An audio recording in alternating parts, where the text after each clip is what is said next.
Hello दोस्तों, मेरा नाम है ब्रजेश। मैं और आप लोगों को पढ़ा रहा था फिजिक्स में इलेक्ट्रोस्टैटिक्स।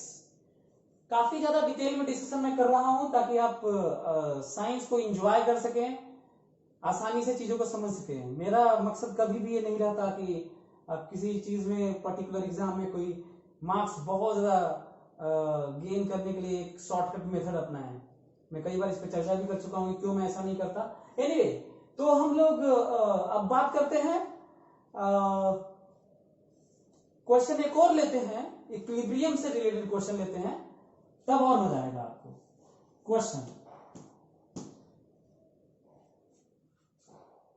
क्वेश्चन यदि आप लिख सकते हैं तो लिख लीजिए। टू पॉजिटिव चार्जेस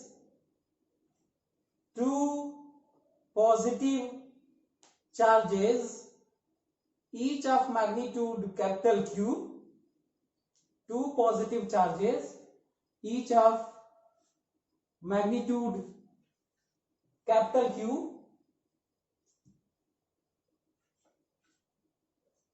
इसको थोड़ा चेंज कर लेते हैं। Two positive charges of magnitude Q and 4Q,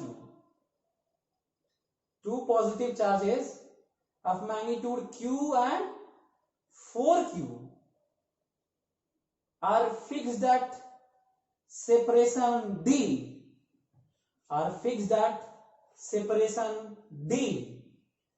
then find position of third charge Q to be in equilibrium.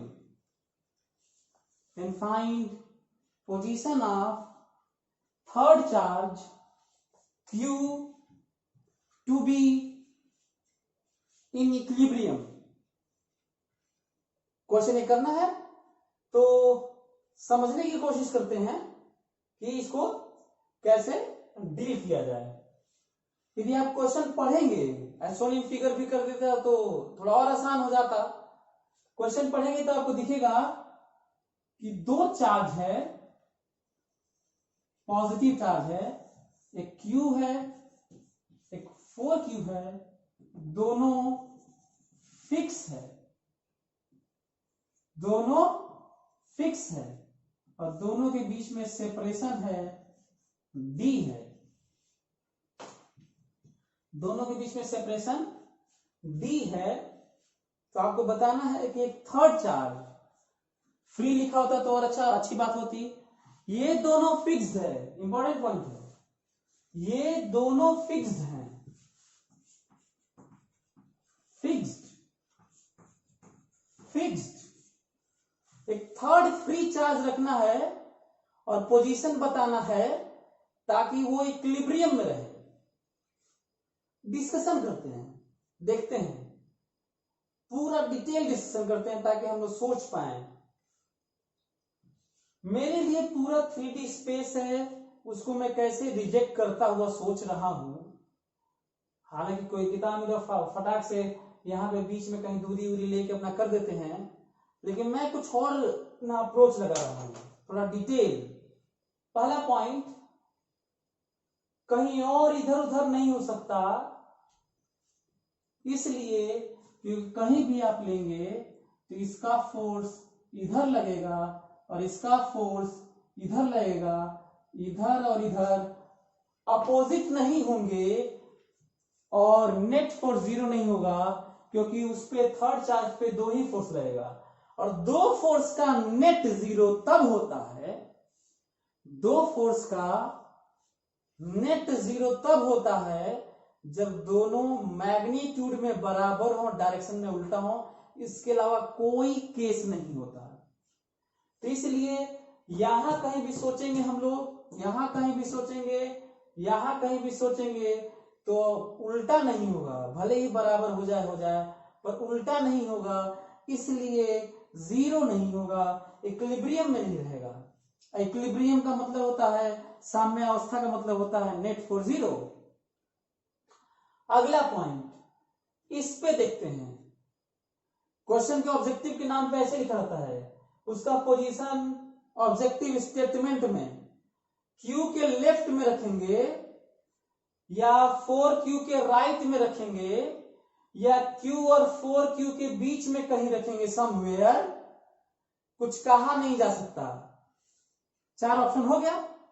अभी कैलकुलेशन भी नहीं हो रहा है, ये भी समझने की जरूरत है। q के लेफ्ट वाला जो ऑप्शन है सही है। यदि एक चार्ज यहां माने तो ये रिपल्सन करेगा, रिपेल करेगा, ये इसको रिपेल करेगा, ये भी इसको रिपेल करेगा और नेट फोर्स 0 नहीं होगा, कैंसिल।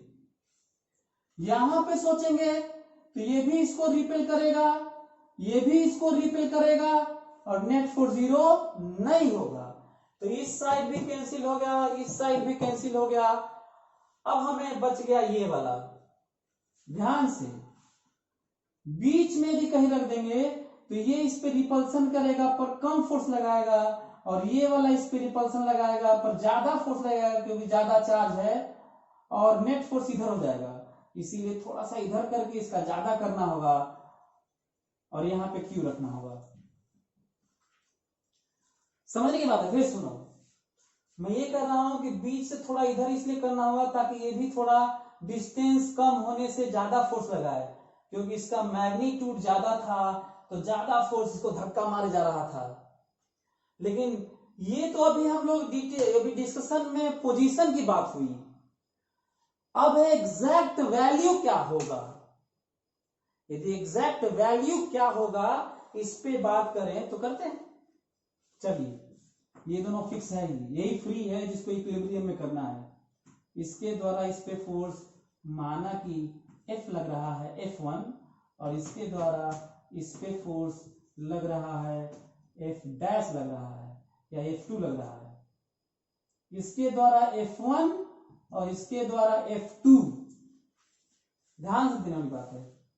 और माना कि ये जो दूरी है ना, ये x मान लिया, ये बची हुई दूरी d माइनस एक्स तो होगी ही।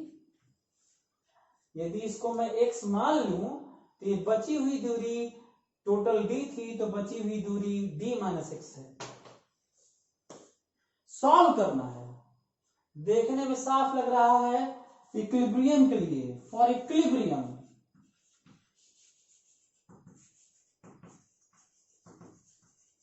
केस F1 बराबर F2, F1 बराबर F2, इस पे फोर्स इसके द्वारा F1 है के Q1 Q2 बाई दूरी का स्क्वायर x स्क्वायर बराबर दिस फोर्स F2 इसके द्वारा के Q1 Q2 बाई दूरी का स्क्वायर, दूरी d माइनस एक्स।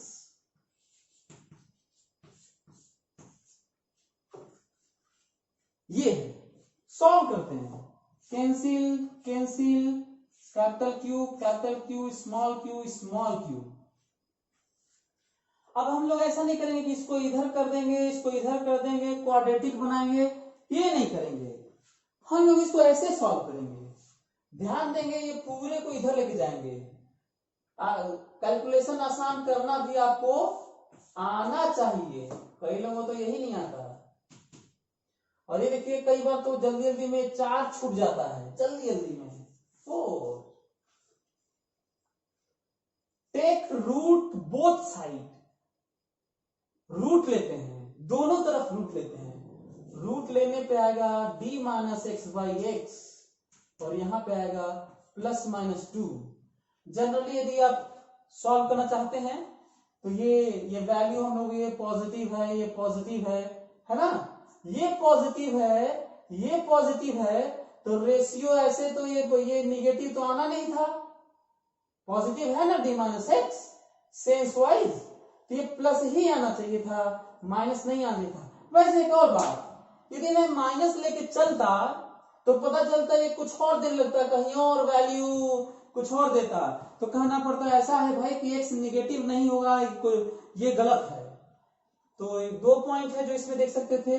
वैसे तो mathematically d minus x by x की वैल्यू प्लस माइनस 2 होगी, लेकिन हम लोग सोच के इसको प्लस 2 सीधा रख लिए और रिजल्ट आने वाला है। कई बार तो ऐसा जाता है कि हम ज्यादा नहीं सोचते हैं, क्योंकि आप यहाँ पे देख भी सकते हैं मोर नॉलेज मोर कंफ्यूजन, मतलब ज्यादा ज्ञान है तो कई बार बड़ा दिक्कत और बड़ा टाइम टेकिंग हो जाता है, सिलेक्शन भी नहीं होता कई लोगों का। More knowledge more confusion. Solve करते हैं, cross multiplication, d minus x बराबर 2x, सो d बराबर इसको इधर लेके आओ 3x और x बराबर आंसर है d बाई 3। मैं आपको यही बताना चाह रहा था, d बाई 3। क्वेश्चन ये है, यदि वो कहे हैं, क्वेश्चन आप पढ़ सकते हैं, क्वेश्चन में कहा है कि पोजीशन बताइए, आप यहां से x मान के निकाल दिए, कई बार गलत हो जाता है, स्टेटमेंट में आप पढ़ते नहीं हैं, केवल d बाई 3 देख के और मार देते हैं, गलत हो जाता है। ध्यान देना होता है कि क्वेश्चन में नहीं दिया था कि आप यहां से बताइए, क्वेश्चन में तो बस सिंपली यही कहा था कि पोजीशन, तो इस ऑप्शन में स्टेटमेंट होगा या आंसर में सब्जेक्टिव होगा तो उसके साथ होगा। तो d बाई 3 का आंसर नहीं है, ये कहना होगा कि q से d बाई 3 दूरी on line joining towards 4q, इतना लंबा आंसर है इसका d बाई 3। नहीं तो यदि ये d बाई 3 है ना, तो आंसर ये भी सही है कि इधर से 2d बाई 3 है, 2d बाई 3 इधर से, q से d बाई 3 है तो 4q से 2d बाई 3 भी सही है। और यही नहीं, एक और आंसर सही है। यदि मैं कह दूं कि क्वेश्चन ये हो कि मिडिल पॉइंट से कितना दूर रखना पड़ेगा, मिड पॉइंट से कितना दूर रखना होगा, तो मिड पॉइंट से d by 2 minus d by 3 आप निकालिएगा, d बाई 6 आएगा। इंपॉर्टेंट पॉइंट, ध्यान देने वाला पॉइंट है कि यदि मैं कहूं कि मिड पॉइंट से कितना दूर, तो यहां से बताना होगा, यहां से कितना दूर कैसे निकालोगे, यहां से लेके यहां तक d बाई 2 है और यहां से लेके यहां तक d बाई 3 है, तो ये निकल जाएगा। d बाई 2 में से d बाई 3 घटा के देख लो, आंसर आएगा d बाई 6। मैं वो सारी चीजों की बात करता रहता हूं जो जो हो सकता है। तो आप देखिए कि किस तरीके से चीजें रिजल्ट आ रही हैं। एक और पॉइंट ध्यान देने वाला, यदि मैं Q को रखा d बाई 3 दूरी पर, तो इक्विलिब्रियम में है, तो 2Q को कहां रखना होगा, आंसर यही है। 4Q को कहां रखना होगा, आंसर यही है। माइनस Q को कहां रखना होगा, d बाई 3 ही आंसर है, क्योंकि ये देखिए कैंसिल हो गया है, इस पे डिपेंड नहीं करता।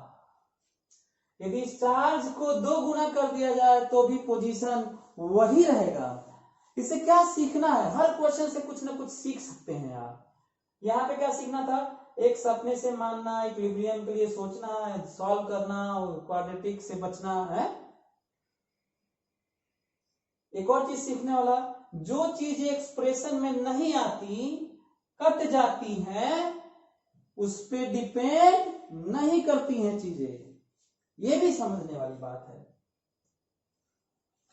तो ये चार्ज प्लस है कि माइनस है, और Q है कि 2Q है, सबके लिए d बाई 3 पर आप रखिएगा और फोर्स, नेट फोर्स 0 होगा और इक्विलिब्रियम में होगा। कई लोग सोच रहे हैं कि सर माइनस Q रखने पे तो नहीं होना चाहिए, ये रिपल्सन वाला तो अट्रैक्ट करने लगेगा, तो ये जब रिपेल कर रहा तो ये भी रिपेल कर रहा था, माइनस रखोगे तो ये खींचेगा, तो ये भी तो लगेगा खींचने और तब भी 0 होगा। ये पॉइंट समझने वाली बात है। तो क्वेश्चन इतने सारे बनते हैं, मैं कह दूंगा कि ये Q है और ये माइनस 4Q है, इसके लिए आप अलग से क्वेश्चन करिए, ठीक है। तो एक क्वेश्चन लिख लीजिए, घर पे ट्राई करिएगा, क्वेश्चन लिखिए, अगले क्लास में डिस्कस करेंगे। Repeat previous question for following case. Repeat previous question for following case. और इस फॉलोइंग केस में यदि ये Q है तो आपको बताना ये -4Q है। ध्यान से सुनो, Q और 4Q को Q और -4Q को D दूरी पर फिक्स किया गया है। बताना है थर्ड चार्ज को कहां रखें कि वो इक्विलिब्रियम रहे। यहां रखें, यहां रखें, यहां रखें, कहां रखें, ये ट्राई करिएगा आप। और एक क्वेश्चन और लिखो, अगले क्लास में हम डिस्कस करेंगे। एक क्वेश्चन और लिखो।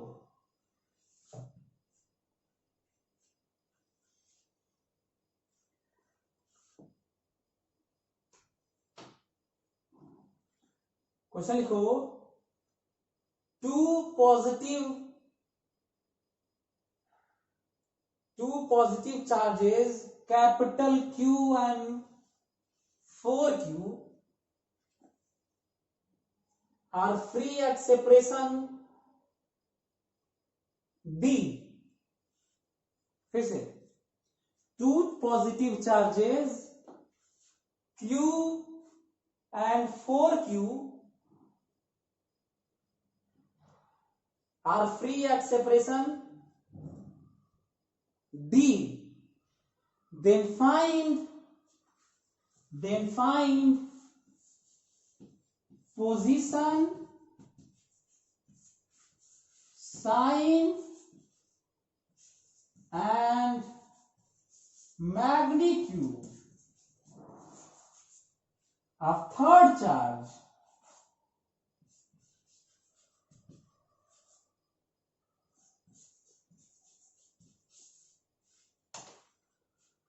find position, sign and magnitude of third charge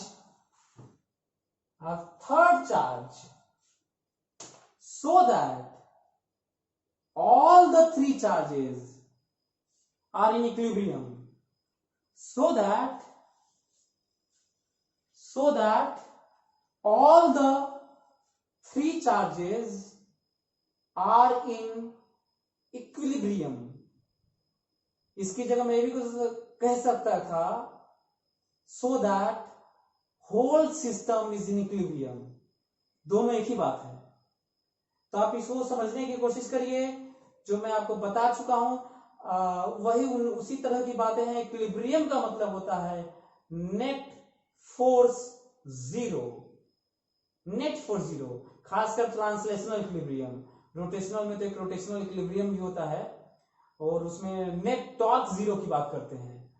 तो जनरली हम लोग तो इसी की बात करते हैं। जब रिजिड बॉडी पॉइंट मासेस में तो ट्रांसलेशनल इक्विलिब्रियम ही होता है, लेकिन जब हम डायमेंशनल बॉडी लेते हैं तो वहां पे रोटेशनल इक्विलिब्रियम की भी बात होती है, जहां पे नेट टॉर्क जीरो करना होता है।